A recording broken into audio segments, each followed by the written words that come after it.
مساء الخير الغزالات ديالي، نتمنى تعودوا بألف خير وصحة وسلامة يا رب. اليوم جبت لكم وصفة لتكثيف الشعر، والناس اللي عندها يعني فراغات في مقدمات الرأس. هاد الوصفة سهلة وبسيطة وتطول حتى الشعر، وممكن تستعملوها أيضا مع الخلطات ديال الحنة، راه روعة وطب وشي حاجة زوينة بزاف اللي تستافد منها. يعني الشعر ككل. المهم جوج مكونات بساط، يعني الماء فايض طايب، وإكليل جبل أو روزماري كما تيقولوا للشرق الأوسط، أو أزير كما تيقولوا هنايا في المغرب.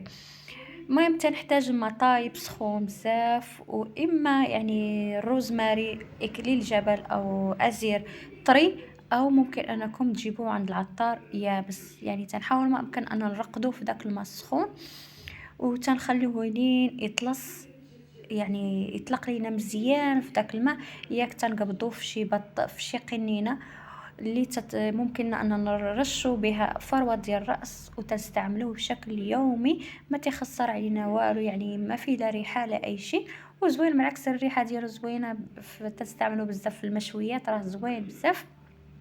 تستعمل ايضا في علاج المصران. صدقوني هذه الوصفه خطيره جدا.